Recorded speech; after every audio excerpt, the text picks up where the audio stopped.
Grammarly, and his instruction for Grammarly is make it sound like Pat McAfee. Yeah. Just switches the words a little bit around, and he's Now, off and running. why'd you use Grammarly instead of ChatGPT? But I don't know. I truly don't know. I don't know what ChatGPT or what Grammarly is. Grammarly is more so it's like funnier you can like put in a sentence that you wrote to someone, right? And then you can select like what tone you're trying to put across, and it can switch some words around for you and give that tone. Oh, it's for idiots. It's for idiots. Yeah, that's why Nick okay. uses it, I right? get it, sure. Oh, that was too easy. I love the kid. I miss the kid. I haven't course. seen him in like 3 weeks. But did he dance at your wedding? He seems like the kind of guy who dances. What do you say? Nick's been professionally trained in hip hop dance, so the fact that you say he Holy seems like the guy shit. that dances is super funny to me. Now that you say that, I do actually remember that. That's prior knowledge. Yeah, it was pretty funny. It's fucking hilarious, actually. Nick, if you're out there, God, I hope you feel the appropriate levels of shame for being a professionally trained hip-hop dancer. White guy. He's also the type of guy who'd wear like a vest with no shirt underneath it. Well, he's the guy that will try, for sure. Yeah. 100%. God, I used to just resent guys who could dance well because I just couldn't dance to save my fucking life, you know? Yeah, I didn't dance much. It is. Let me tell you that. I actually had anxiety at my wedding because I'm like, that fucking expectation to dance. Like, I can go comedy dance. Oh, yeah. Like, I kind of subtly snapped at my mom, actually, because during our first dance, she tried to do a move, and I was like, nope. Just basics, please. Why were you subtle about it? Well, because we were in front of everybody else. Like, you fucking bitch! Right. You're trying to fucking make me do it on my wedding day! What are you doing? Yeah, I mean, I would flip my shit. No, I just really hey, mom, let's go left, right. Just back and forth, please. don't have the tools. Right. Yeah, this is Just profoundly not for me. uncomfortable for me. Mm-hmm. My body doesn't move that way. I'm pretty sure the DJ could sense it too, because we talked prior about ending the song at a certain point, and he ended it about a minute before that point. He fucking mercy killed me. So I appreciate Alex for that. Yeah, Yeah. That's very nice of him. All right, Gabe. Yeah, man, show's all yours. I'm gonna connect the chat, but you can start taking it away. Let's do it. Well, the show is all ours, ladies and Okay, gentlemen. So Glass Half Sports, June 22nd, 2023 today. I am back. My name is Mike Mensing. Gabe Noah is in the back. Unfortunately, our co-host and fearless leader, Nicholas Huffman, is out of town today. So it will be just Gabe and I. When it is just Gabe and I, it's a little bit different vibe, a little bit different show. We're going to still present the news, everything that happened in the last week. However, it's definitely more laid back. We're going to go off the cuff a little bit, have tangents, and we want to hear your thoughts as well. So make sure to comment in below, whether it be Facebook or YouTube. We will try our best to display your comment on screen and interact with you. So with that, make sure to like us and subscribe on Instagram, TikTok, Facebook, Twitter, Spotify, YouTube, Patreon, and Twitch. We can always be found on local cable here in the Minneapolis, St. Paul, Twin Cities area on MCN6, Saturday evenings at 10 p.m. Otherwise, you can catch that through your Roku stick or any other application that allows you to find apps that you can play local cable on. So MCN6, Glass Half Sports. I think it's more important that you just like us. Yeah, make sure to like us, right? On a personal level. Yeah. That would be really great. Or don't like us and then yell at us all the time on social media. That'll help too. That's okay. I suppose. Yeah. Hey, and Nick, if you're watching, if you could verify the YouTube account so I can, never mind, fuck it. Just trying to get the chat going on that, but whatever the case, let's fire away. Yeah, so as always, we do have a big show. We're going to touch on our Minnesota sports teams. We're going to touch on the NBA right now is kind of crazy. A lot of players are switching jerseys. A lot of players are opting out of their contracts as well. So we're going to touch on that. The NFL is pretty much a year-round business at this point. So it's the off-season currently. There's guys that are not reporting to camp for certain reasons. There's guys that are holding out for new deals as well. And then we're going to touch on some stuff in the UFC as well that relates to Conor McGregor. So that is what we're for sure going to get to. Again, make sure to comment in and let us know what else you'd like us to discuss. So with that, let's start off with Vikings Vision. So the biggest thing that is on everybody's mind is whether or not we're going to be re-signing Justin Jefferson. So Gabe, you and I have talked about this. My opinion is pretty clear. I would actually probably trade him now or during the season. you just don't have the quarterback play in the future that's like guaranteed to have a number one receiver, even though he's probably the number one receiver in the NFL. When do I get my apology? Your apology? That's all I want to know. Just when do I get my fucking apology? For what? Because I was saying this shit I parroted this fucking take. Yeah, I agreed with you. It was Nick that was always freaking out. I don't think so. Yeah. You shit on it too. You were more open to it, but you shit on it too. Well, no. I basically, right from the jump, said that's probably what I would do, but I can't be mad at us for keeping the best receiver in the NFL. Is there any, like, have you seen any real rumor to, like, what is behind this? Or, like any speculation? So the latest thing I saw is that we are for sure going to wait until next season to try. So, like, he has this season under contract left. And I swear the last thing I saw was that we're going to just wait until basically he's done. Let's see. That's because that is actually such an extent of just our loser mentality that it's like, we just want to keep him one more year. Oh, that's what it is. So he has his, it's the 5th year option in 2024. So that's what we'll do. We'll let him play through this year and then possibly pick up his option or restructure his deal at that point in time. So here's a Pro Football Talk article. And it's got a thing saying how if we wait till the end of next year that we could end up regretting it for multiple reasons. Collective bargaining agreement. I guess I should have read this before I started talking about it. No, you're good. Yeah, CBA. I think the CBA is up here soon too, and whenever the CBA gets redone, it seems like contracts go skyrocketing. And I'd say the biggest point that he makes at the end that I do just agree with, it's like, what? Either he's so valuable to us that you can't possibly get rid of him, like, which is what Nick was kind of saying, right? Yep. So treat him that way. Or fucking trade him. Yeah. But why piss him off and string him out for a fucking year? Yeah, to be honest, I it's kind of a pet peeve of mine in my entire life, right? Like the whole, well, we'll wait and see. Just shit or get off the pot. Yeah. Right? Like do something. Don't do nothing. No, it is like it's treating him like he's a fucking, like he's an input. You know, like, just why would you risk even pissing him off? Right. If he's that valuable to you, you know, that's all. No, I agree. And and if he's not, then deal him because he is that valuable to everybody else. I think that Kwesi is really, he he might be a good numbers guy and a good sabermetrics guy, but I think he's just a shit leader. Like I think he's really not leading that front office well at all. Yeah, there are definitely some moves that have been made that I don't necessarily agree with. The one nice thing, I guess, to see is that the culture has changed. So it's not win or die. It's just, continuously get better. So hopefully, in theory, over time, that would be successful. What's your favorite thing that he's done? Probably legitimately the culture shift. But, that's also KOC, right? Yeah, but, I also just think he's young. It's his first time in that position. Like, it'd be crazy if he came in like a dictator. Win or die. Right. It's like, I think he's done nothing. To be honest, I think he's kind of, he's almost tried to outsmart everybody and found out that he's kind of just playing himself. Man. You know what I mean? Like the whole Dalvin Cook thing. Like, everybody knows we're trying to trade Dalvin Cook. Right. You lost him for nothing. You do nothing about it. You got nothing. Get a 6th round pick. Like, do something, but nothing. So I don't know. Like, there's been some moves that I think a little bit of a head scratcher, but they're also, and you know that I'm not one who's lining up to protect Kirk Cousins' feelings here, right? But even the way they're treating him, I think that's something that Nick and I talked about last week. Did you hear that whole, his quote on him?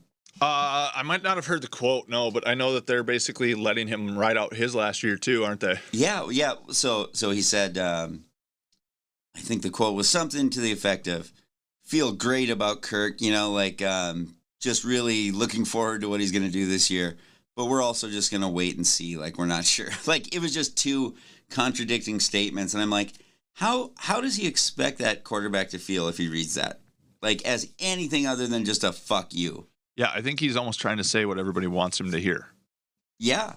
instead of not a leader. Like actually what you're going to do, right? Right. To be honest, I at this point, Kirk Cousins is a top 10 quarterback in the NFL. I'm convinced of that. Now, does that mean he has that X factor that would be able to carry a team if needed in a playoff game? Probably not. I still don't think he has that. Probably not? Well, for sure not, right? Okay. Right. But he still gives you a very good chance to win on Sundays, like more so than a lot of quarterbacks in the NFL. He's biologically, even he's laughing. Kirk Cousins was biologically born and tested to not have the X factor. Sure. So what you do with a player like that, even he's laughing, he says.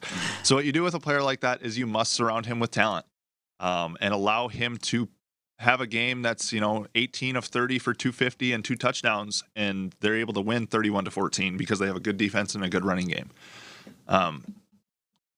Being able to gut your entire defense that's all older than 32 is something that did take intestinal fortitude by Kwesi, so I'll give him credit for that. But you're also going to pay for it this year with a poor roster on defense.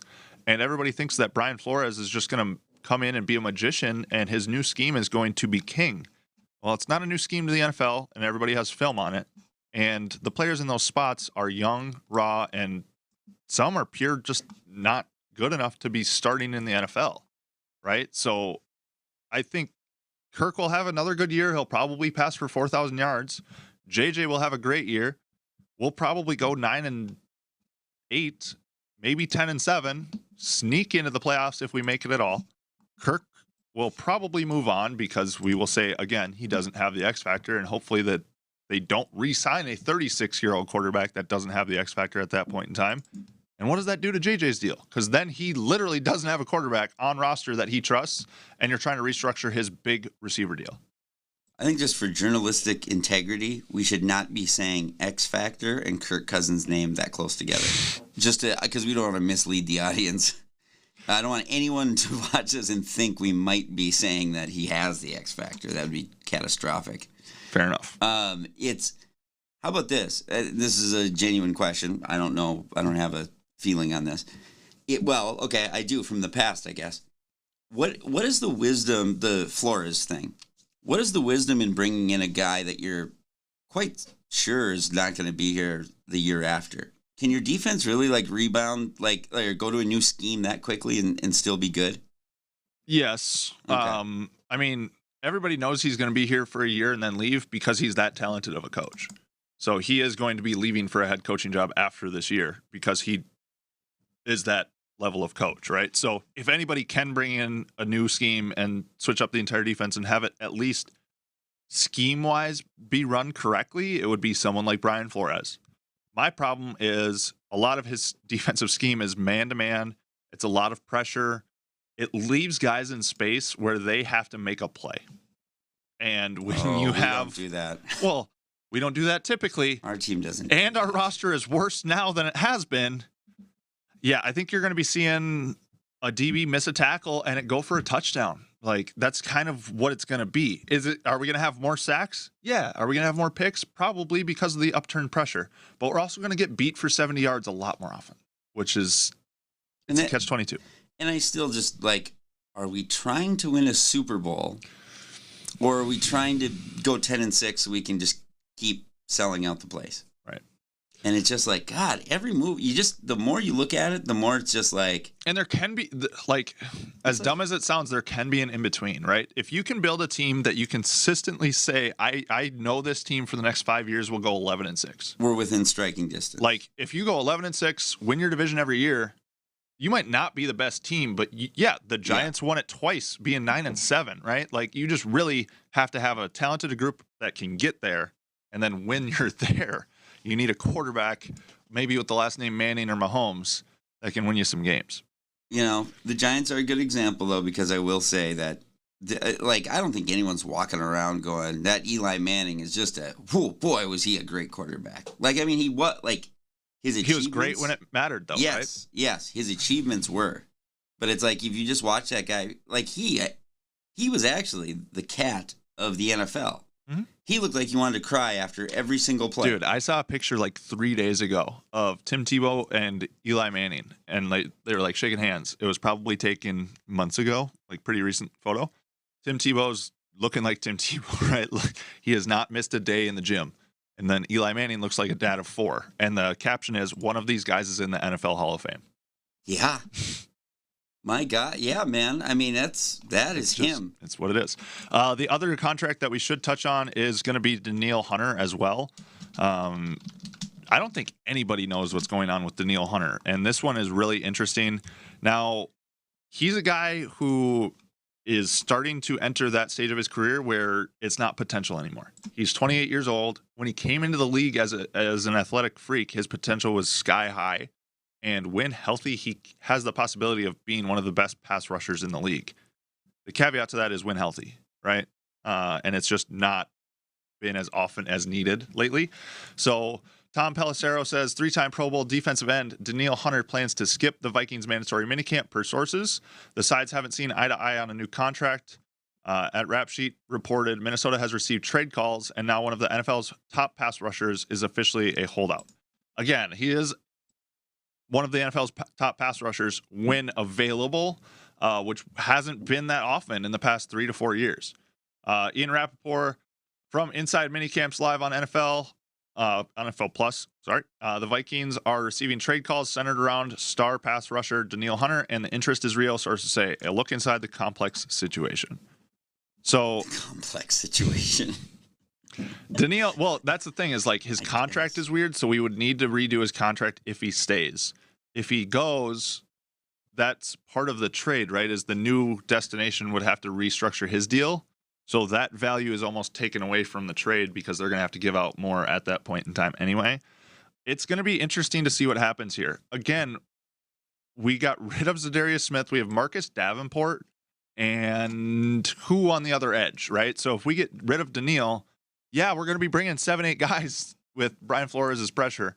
But again, you need athletes in those spots. You can't just grab Joe the plumber, right?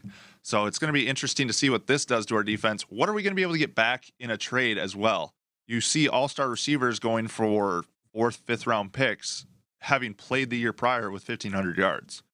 Danielle Hunter hasn't really played meaningful football in like 3 years. He played a little bit last year.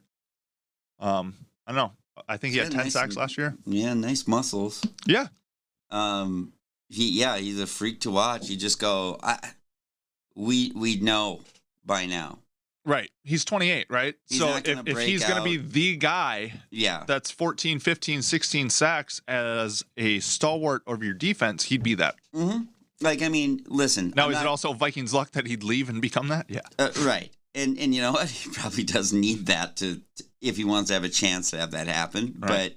But even I've watched enough football in my life.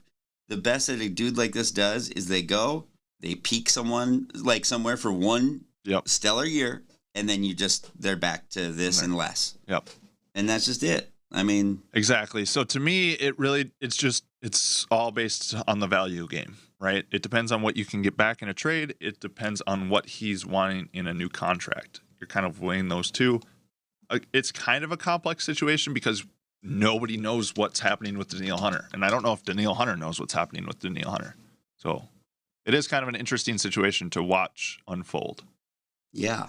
I mean, I really am getting this feeling now. This is a vibe that I think the extraterrestrial visitors are giving me or something. Like I'm downloading.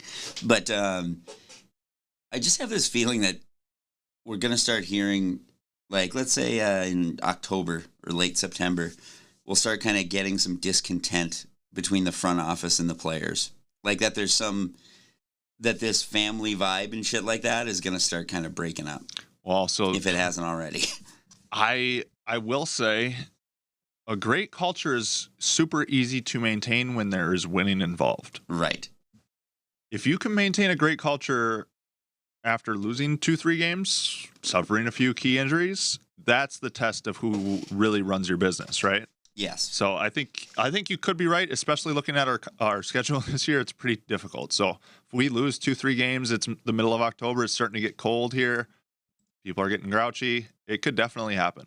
Oh man, could definitely happen. it's whatever. Even with KOC, man, it was a new girlfriend, right? Like, yeah, Right. of course, everyone's having fun. It's all great. And we pulled, what, 4 or 5 wins out of our ass last year that we shouldn't have had. Yeah. So, yeah, it's going to be interesting to see what happens when those ball games go the other way, because they will eventually. So, And then she comes out of the shower and she's all like red with that wet hair, and she tries to give you a kiss, and the wet hair gets in your face. Yeah. It's like, get away from me. I'm dry.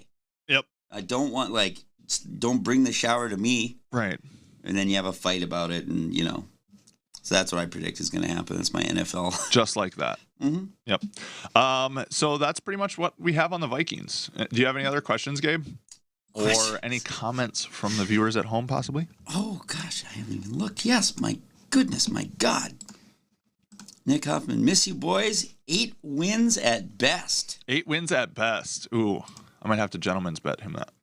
What do you think it'll be?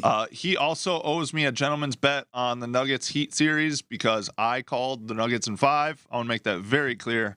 Nicholas will have to come back on the show next week and say I was wrong.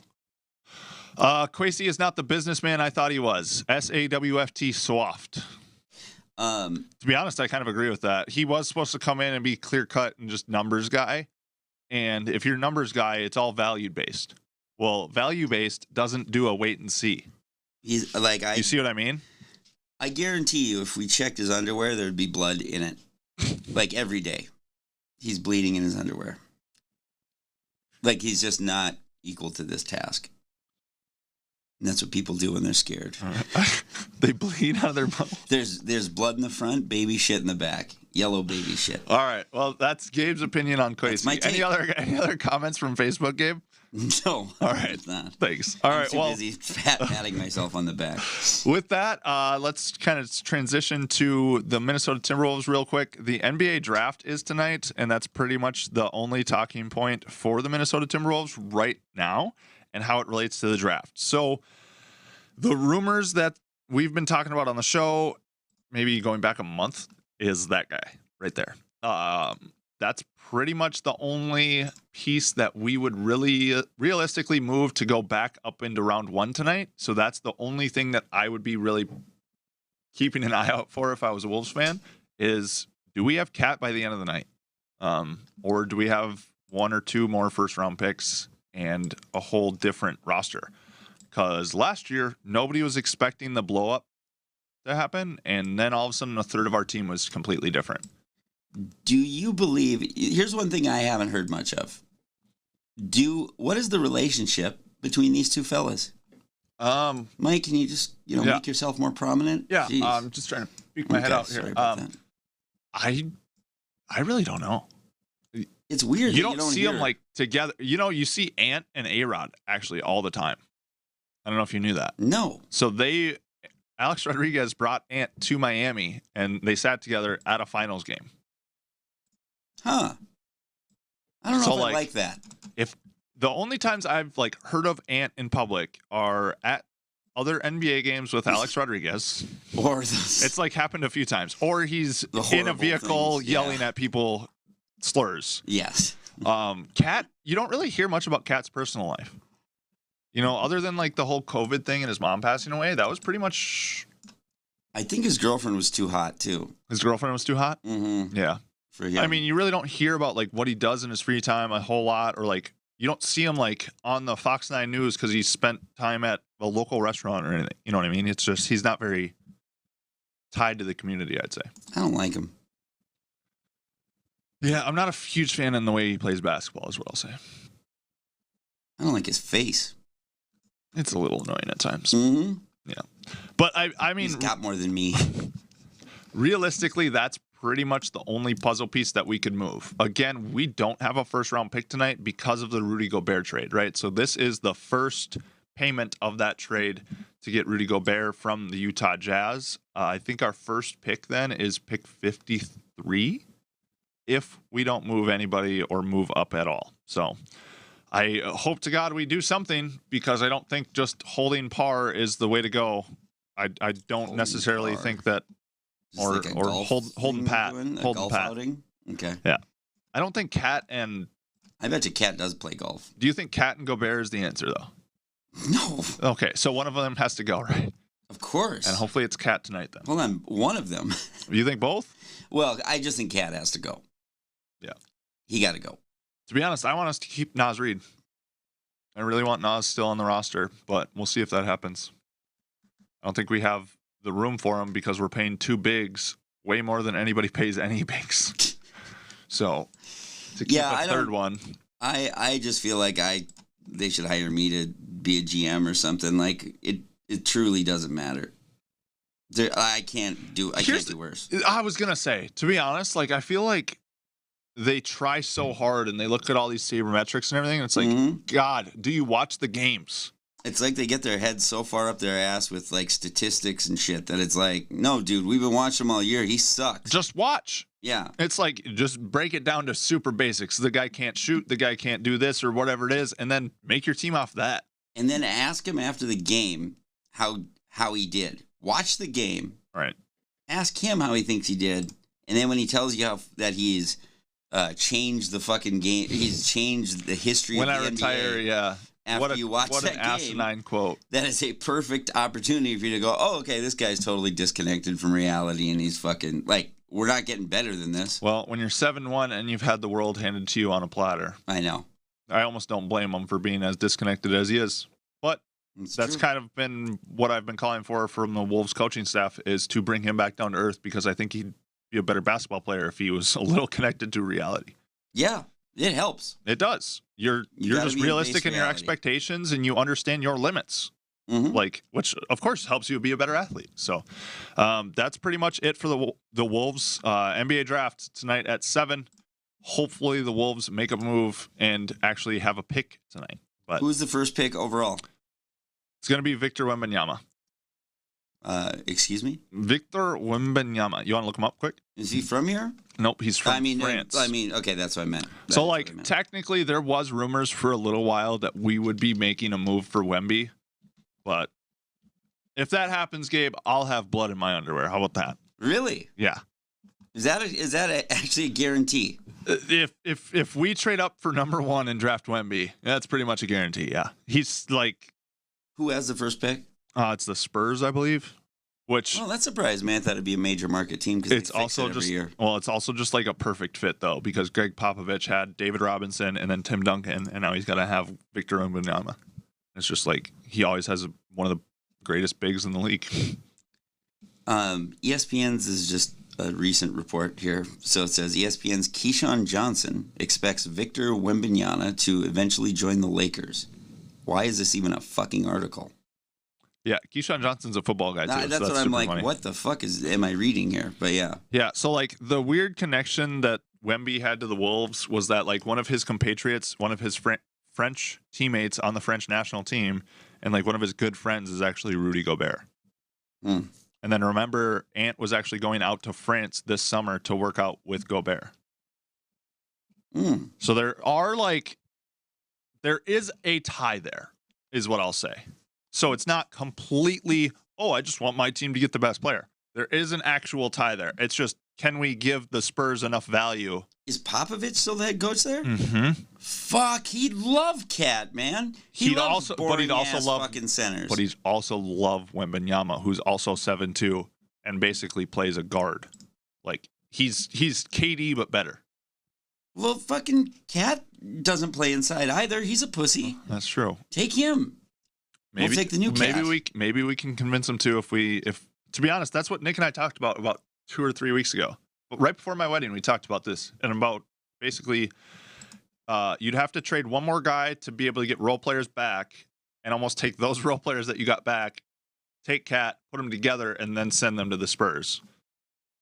Yeah, it's like you'd have to do kind of a acrobatic trade or trades to do it, but it is possible and it's within the cap. Can we find a team in Minnesota that has not just blundered its way? Like, it seems like we had a bunch of teams that were like kind of on the way up, and they've all just hit. Yeah, remember how excited we were like a year ago? Yeah, yep. The plane has crashed into the side of the fucking mountain. Yeah, not good, not good. No. So that's pretty much it on the Wolves. Any comments from Facebook or anything from YouTube land? No, and actually, I got to tell on. I got to move on with that for now. But Okay. yes, No worries. I will make that happen. So the next thing we're going to talk about is the Minnesota Twins. Gabe, what have you been hearing about the Twins? There's a story that came out like a day or two ago that's crazy. Oh, really? Yeah. Okay, I've not heard So this. first of all, let's do this. Let's check in on the Minnesota Twins record and where they're at in the AL Central and how they've been doing the past few games, if that's cool with you. So they are 4-6 in their last 10, but the AL Central is terrible. So with a losing record of 37-38, we are still atop our division and one game above the Guardians, who are at 35-38. Man, freaking brutal, dude. We just suck. Like, I would almost rather just be last place with that record than first place, because maybe then it would actually endorse the front office to go do something about it. I feel like I hate seeing things this clearly all the time. Like, you'd think it'd be fun to be right all the time, but it's like it's terrible because everybody else is wrong. Yes. Yeah. And I have to get live. it. Yeah. I get it. Yeah, it's like living in a fun house, but it's not fun at all. Right. No fun house. But the idea, just really, like, for me, the big like realization was when you go like, which one of these guys would you be sad to see leave in a trade? And that it's like you have 9 guys and literally not one of them would break. Like, there are pitchers, but not one of the everyday players would actually bum me out. I mean, as long as you get fair market. I would say like back. Royce Lewis, or like, that's the thing, is like, it's all the youth, right? Royce Lewis is sentimental. Kirilloff. You're really attached to him, though? At his age and what he can do, yeah. How old is he? 25. I think it's 26 or 7 even. 25 or 26. I mean, his service time is super small, though, right? So we have him for cheap for quite a while. And I feel like with what he can do, if he can stay healthy. So he'll be your baseball slave, and that'll make you like him. Yeah, 100%. What about the other, Acuna? Acuna, we have, what's his name's little brother? Oh, I mean, he's not up with us. He's in the, no, but I think, isn't he AAA now? Or? But, like, yeah, you could trade him tomorrow. I wouldn't give a shit. Really? That's what we're talking about. Yeah. Don't trade Matt Wallner. Don't trade away Matt Wallner. I mean, go look up what he's been doing at the Saints. Like, the fact that we continue to trot out. I want to make this very clear. I am actually a huge Max Kepler fan. I really appreciate what he can do on the baseball field. Unfortunately, his skills are just not there that were there 2 to 3 years ago. He's not the same guy. And unfortunately, we have a guy that's behind him that's better, that plays the same position, that's younger. And his name is Matt Wallner. And he needs to be up with the Twins. So the fact that we continue to trot out Max Kepler and then lose ball games, like that's the thing about a fan, is why would I pay a ticket price to go watch a team that I don't think is trying their best to win that game? That's what's super frustrating about the Twins. Rocco Baldelli does not manage to win the ball game. He manages for health. That's all he manages for. He's it's just trying to super frustrating. Just trying to preserve everyone. Just trying to preserve. You know, it makes it like as if he thinks that the whole season's won in the last 5 games. Yeah, it's like, dude, you're gonna be 80-82 though, and then okay, well, let's go into the playoffs, guys. You can't just flip a switch on your strategy and how your players play. Like, how you coach isn't going to change from August to October. It's just not going to. So now you're going to get into the playoffs and you're going to get swept again. We're 0-21 in our last 21 playoff games. Get the playoffs? Because we're still leading our division. We've led our division for 2 months. Like, you know, I just had a realization, because I think a lot of us have been kind of wondering, like, why the fuck are we not playing those young guys who are doing well? And it just dawned on me. Well, I know exactly why. Service time. Well, it's that, but it's also that because that would be playing to win.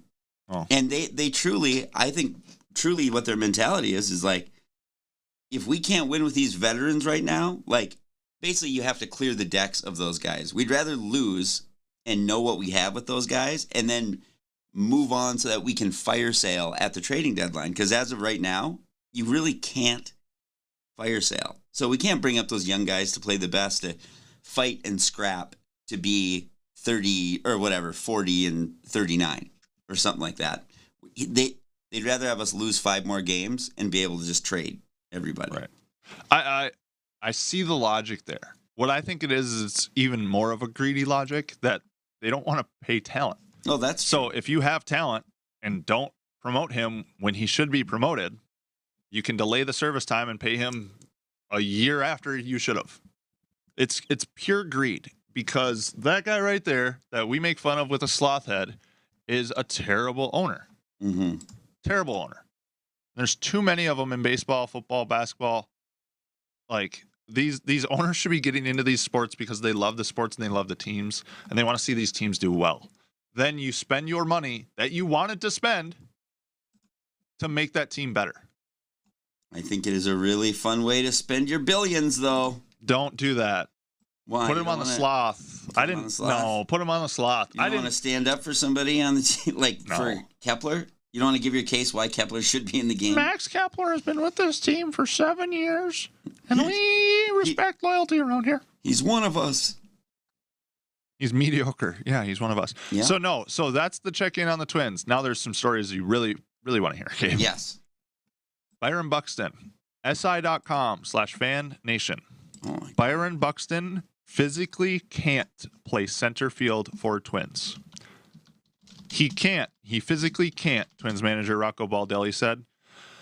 Byron Buxton's right knee is apparently so bad that he physically cannot play center field. wow. At this moment in time and from the beginning of the year, he has not been physically able to play in the outfield. If he was, he would be out there.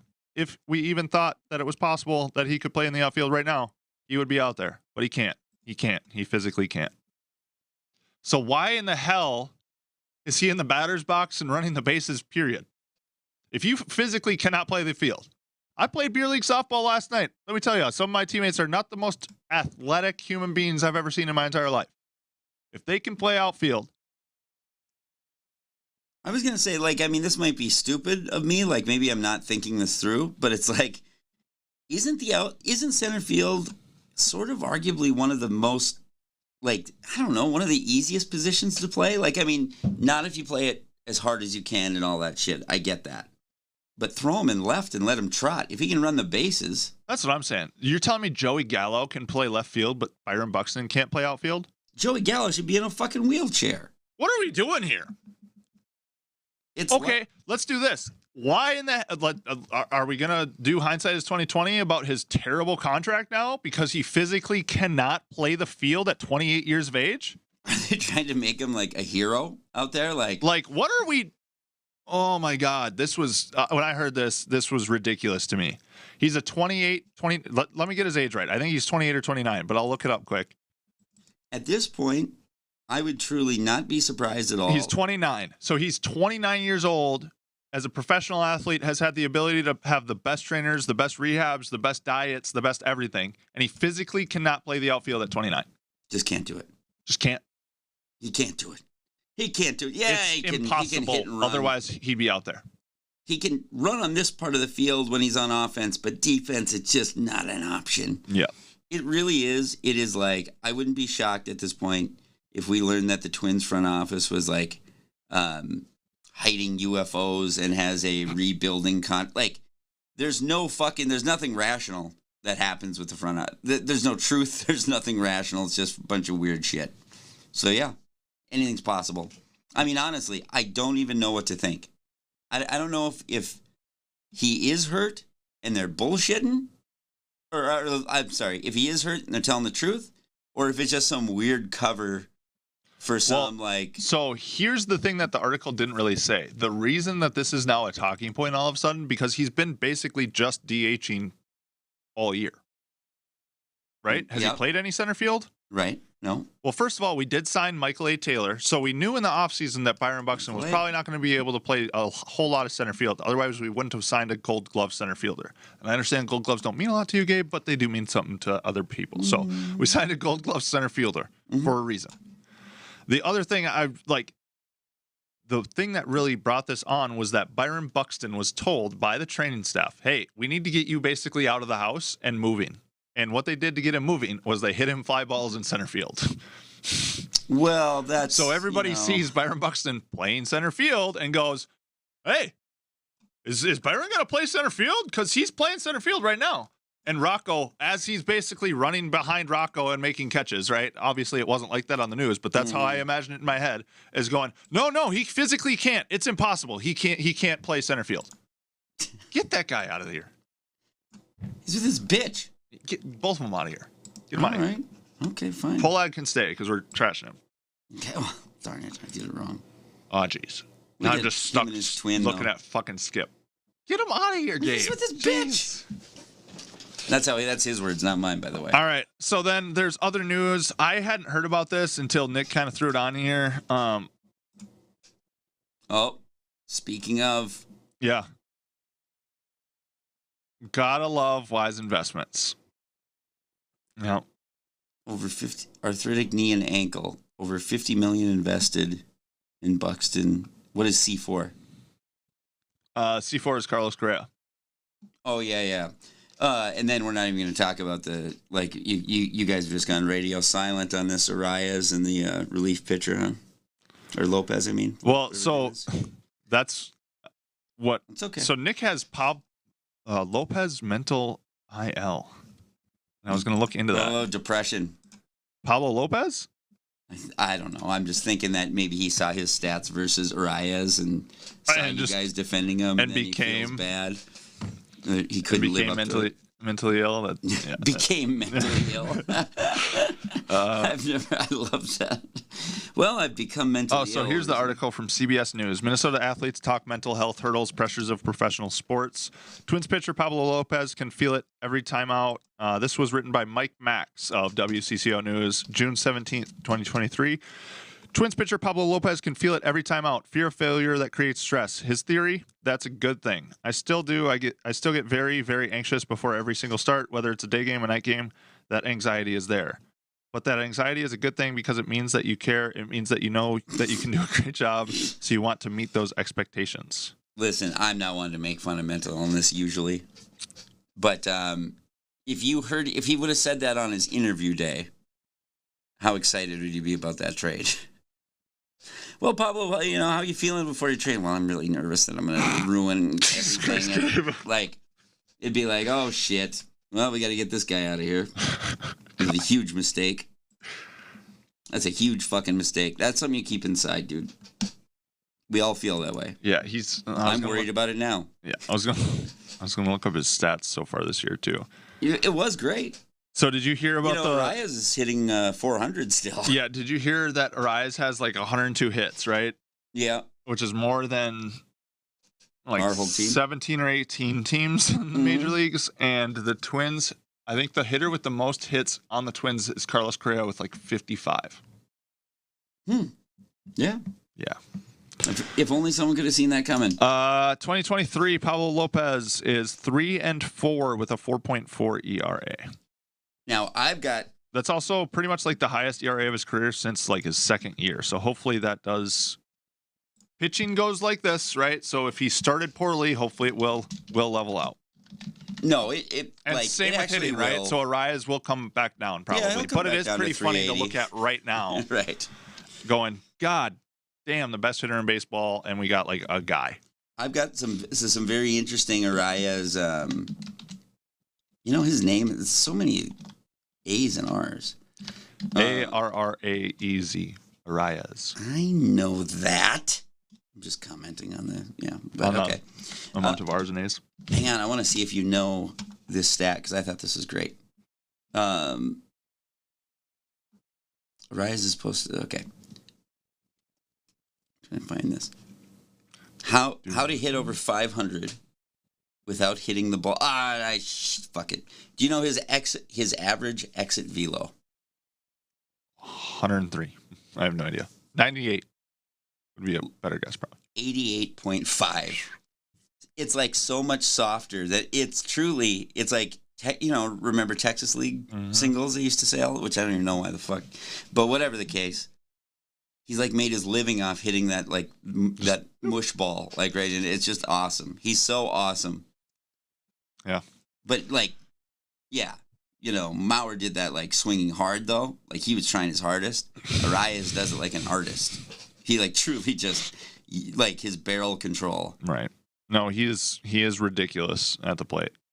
It is. It's crazy, man. Well, let's look at who our guys have coming up here. Yeah, it's... we got to call them our guys? Well, all right. They're from our state. Okay. Yeah, the guys from our state. Yeah, that's way in the future. But... Whoa! I think that 6-game stretch will do us good then. So I'd like to look way ahead. I got you. Minnesota Twins schedule. And that's to cover up the earlier fuck up. Sorry, Nick, if you're watching. Hey, that graphic is ready to go for that week, Nicholas. That's all I will say, sir. Twins are actually playing right now, top of the first against the Red Sox. Let's see here. Oh, that's probably not going to go well, will it? Arias, his maximum exit velo is 101.4, which is among the bottom 7% of the league. It's kind of so he literally awesome. Doesn't hit the ball hard. Yeah. That's surprising, right? He knows how to. I mean, it's not if you watch him play. If you right? watch him play, but if I tell you this guy has the highest batting average in the league and his exit velo is in the 93rd percentile.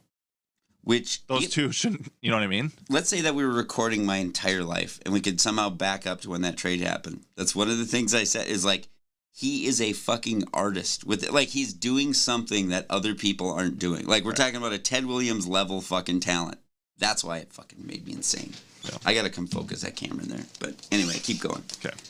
Well, so Twins upcoming games. So we are playing the Red Sox right now, finishing up that series.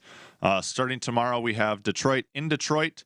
Kenta Maeda is supposed to make his, I think, return to starting. I don't think he's started a game yet, has he? I know he's gotten a few decisions, but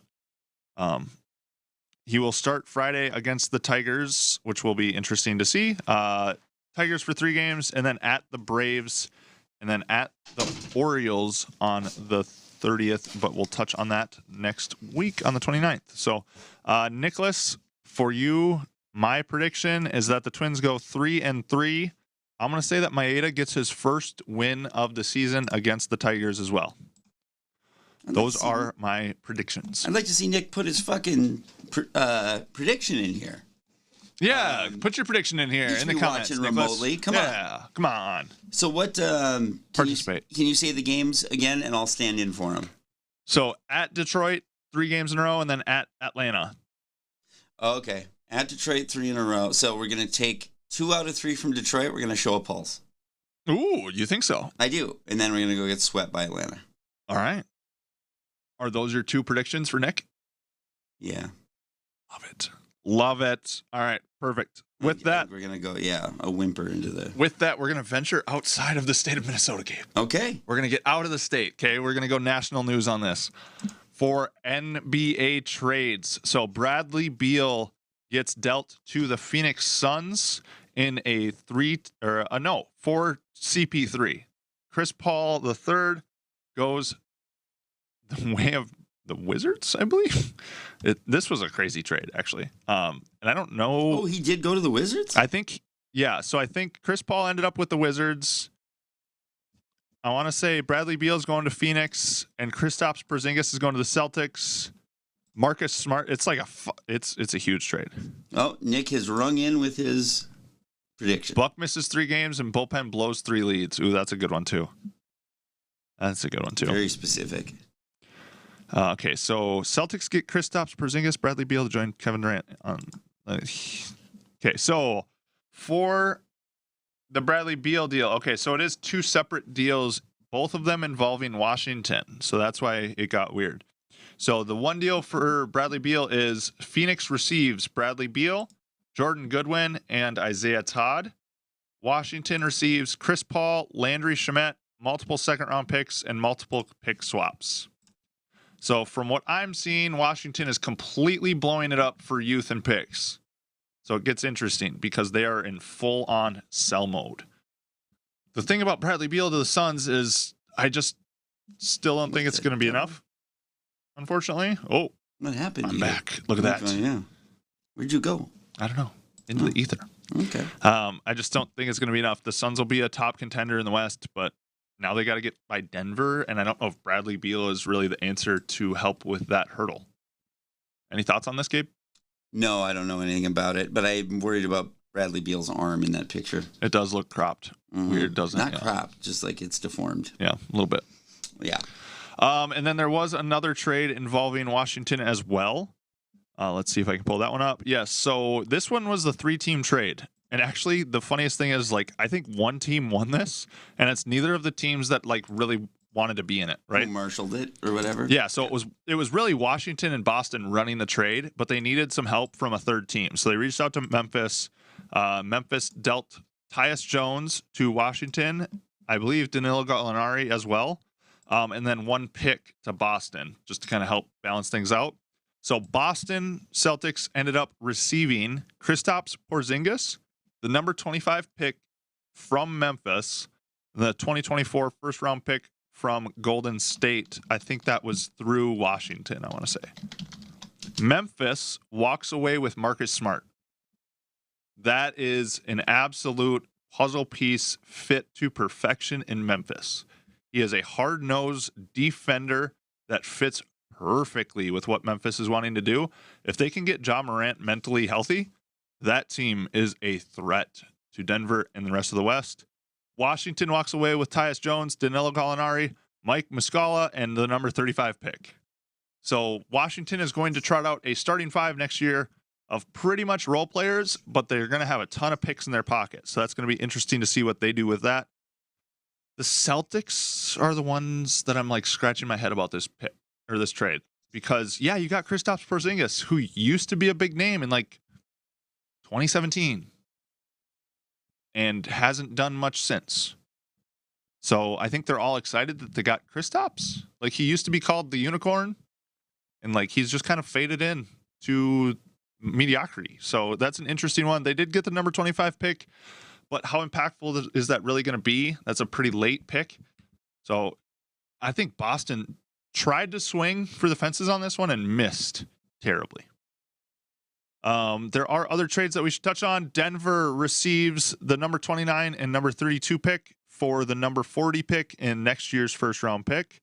They also got the number 37 pick this year, a 2024 first round, and a 2024 second round for a 2029 first round pick. So they're basically leveraging their future to even bolster their roster more. So they got, what, 3 picks in this year's draft. So Denver is going to be reloading as well as the defending NBA champions. It's pretty crazy how some teams basically, even after they won, want to win more, Gabe. What do you think? I think I'm super distracted because I'm looking at, there's a avalanche of Conor McGregor news coming through. Ooh. And so I'm actually kind of checking out, trying to get this arranged, if you don't mind. Yeah, you're good. Because it is a lot of stuff. Ooh. Suddenly. Well, we'll have to talk about it. Yeah. Like, I mean, we'll put some time into this. So yeah, just give me a second, please. Yeah, you're good. The last thing that we'll really touch on is impact players that are opting out of their contracts. So let me see if I can find that. I did have it up here. A list of players that are opting out of their contracts. So James Harden, that's obviously a huge name. He is opting out of his contract with the 76ers. That's going to be a name that hits the free agent market. Obviously, that's going to push everybody else that's currently on that shooting guard free agent market down the list. James Harden is going to be pretty much the top of that list. Bradley Beal technically opted out, but we just talked about him. He is going to be probably opting in now that he is on the Suns. Patty Mills for the Nets opting out. PJ Tucker for the Heat opting out. Bobby Portis for the Bucks opting out. 2 big names that did opt in to the final year of their deal is Kyrie Irving of the Nets and Russell Westbrook of the Lakers. Last thing, as far as basketball news that we'd really like to touch on, is going to be that Penny Hardaway was suspended 3 games over recruiting violations. It's interesting to continue to see the NCAA basically lay down the law when everything else in the NCAA is now the wild, wild west. The NCAA has pretty much opened everything else up as far as NIL deals, transfers, kids switching schools, this and that. And the head coach's inattentiveness to compliance as far as recruiting gets him a 3-game suspension. It's pretty interesting that this happened. I'm really trying to figure out exactly why he basically had a recruiting violation that occurred in our men's basketball program during the 2021-2022 academic year. As was also indicated in December, one individual, now identified as Coach Hardaway, exercised his right to work directly with the NCAA on his portion of the case, which was finalized today. So he is working with the NCAA on the case as well, which probably lightened his suspension from Memphis as well. But it's going to be interesting to watch the NCAA and how strict they are in recruiting violations from the coaches when, like, NIL deals are a thing now, right? So a coach can talk to a booster legally. That can happen. A coach can encourage a booster to maybe sponsor an athlete to get him to come to that school legally. You can't tell him to do it, but he can say, hey, there's this kid that would probably love a new car down in San Antonio that would love a new car with our logo right on the back of the license plate or whatever. So it's going to be really interesting to see the NCAA and how strict they are on recruiting violations for staff or players or transfer violations. They don't really have a leg to stand on anymore. They've kind of opened it up. So I'm surprised to see this, especially with a big name like Penny Hardaway at Memphis. That's pretty much all we have for basketball news. If there's anything that I missed or anything you guys want to comment on, please leave it in the comments below and we'll get to it after the show. Last thing we have to touch on before Gabe is going to open it with Conor McGregor stuff is going to be just NFL offseason things. There's two things the Suns only have 5 players now and no cap space. Yeah, but they're the best 5 players in the NBA, right, Nick? Yeah, it's not enough. It's not enough. It's an interesting move for the Suns, but it's not enough. Marcus Smart, potential replacement for Ja long term. Team's been just as good without him. That's actually a very good point. Very valid point. Obviously not as explosive going to the rim, but probably a much better defender as well. So kind of balances out. NFL-wise, Stephon Diggs is having a sour taste in his mouth again. Vikings fans, we know this all too well. He basically left camp, and it's because he's disgruntled with the way that Buffalo has performed towards the end of the year the last 2 seasons. Josh Allen feels that it is his fault, but to me, that just really reeks of poor culture and a child. He says it's a personal issue. It's a personal thing with Josh Allen. And I mean, I don't know, man. It's interesting because we saw this happen in Minnesota. I think it's a Stephon Diggs is a diva type thing, way more than him and Josh Allen have beef. Josh Allen's a kid from Wyoming that got drafted in the NFL in Buffalo. Like, I don't think he's exactly the dramatic one, but I could see it out of Stephon Diggs as we have seen it his entire career. So that's going to be something interesting to watch. I think it's probably because Stephon wants to go to Dallas and play with his brother. And I think he's trying to force that to happen. So we'll see. The other one I wanted to touch on was Chris Jones wants a new deal in Kansas City. Will he hold out for a new deal? That would obviously hurt the Chiefs. I honestly have no idea how the Chiefs can afford all of their players. They're so damn talented. They have Mahomes under that big deal, Travis Kelce under a big deal. This is going to be interesting to see too, because you could see one of the best defensive tackles up there with Aaron Donald leaving his team in the middle of the summer. So that's going to be a storyline to continue to watch throughout the season. And when Chris Jones does actually report to the Chiefs, or if they give him a new deal, what do they have left over to re-sign guys like Kadarius Toney and guys that are coming down the pike like that? So it's pretty much all we have for NFL offseason rumors and NFL offseason movement. If I forgot anything, again, let me know in the comments below, and we can touch on it after the show. With that, our last segment of the day is going to be Fight Corner. Gabe, you got some breaking news for us?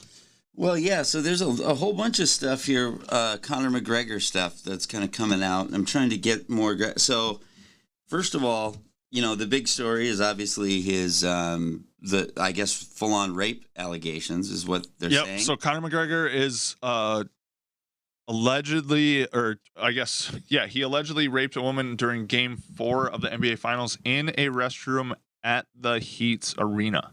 So yes. She actually is filing against Conor McGregor, the National Basketball Association, and the Miami Heat. And so now what she's alleging is that he offered $100,000 payout, hush money, to her. And then some things that she said right away apparently are coming true, which is, allegedly, I guess you have to say.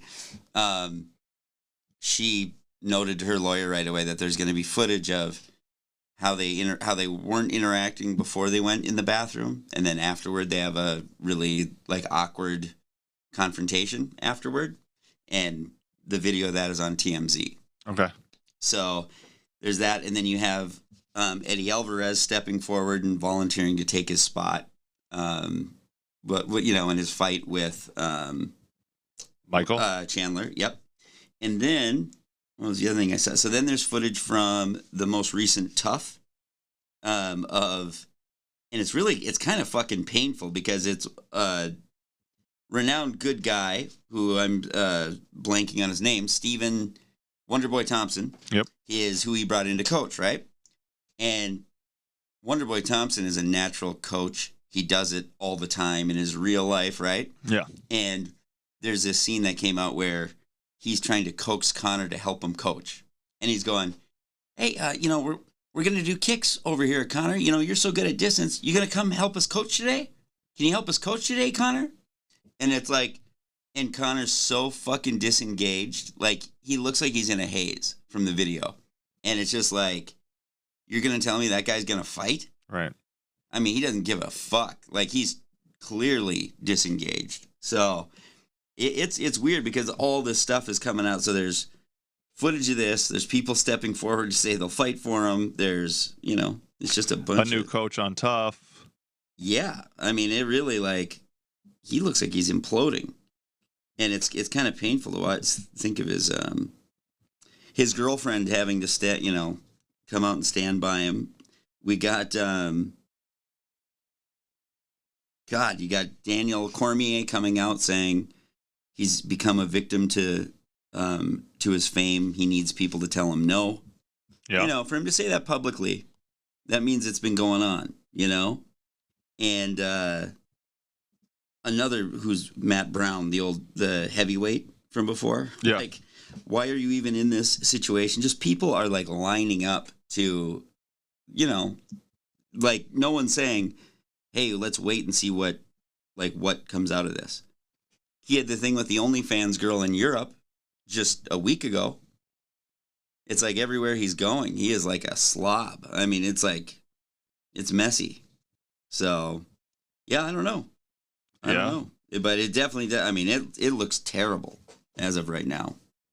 Dude, yeah. I mean, so that's what I heard too, is he had like security outside of the restroom. And like, I'm watching this video on TMZ and there's definitely security blocking him and this woman going into this restroom. So I don't know. It's right. Oh, it's brutal, man, is what it is. It's freaking brutal. It's mental health. But when you get that famous, it's ego. It's wrong, for right? sure. He's got no fucking. There's nobody telling him no. Obviously. Yeah. I mean, anytime you have a wife, like, how do you think your wife would take it if you had your second rape accusation? She wouldn't be my wife, right? Even if I didn't do it. Exactly. It's just like that's bananas when you think of it, and it's just crazy that's what. I don't know. It's just it's. I'm not even saying that he's guilty for sure. All obviously, I'm saying is, well, again though, we've talked about this before, right? Yeah. And like, you can still be innocent and be accused. However, millions of people are never accused. There's a gray area. Yeah. Stay away from the gray area. You're good. Probably don't grab a random woman that's not your girlfriend and drag her into a restroom that's guarded by security. Probably not a good look, bud. Let's think about it. Well, God. All right. I think that's pretty much the end of the show. I hope that you guys enjoyed our solo dolo experience here with Gabe and I. If you are a sports fan with Sports Fan Friends, make sure to like and share on Twitter, Instagram, Facebook, TikTok, Spotify, YouTube, Patreon, and Twitch. Nick and I will both be back next week, so let's be excited for that. You can catch us on local cable as well on MCN 6, Saturdays at 10 p.m. Central Standard Time. With that, stay safe. Have fun.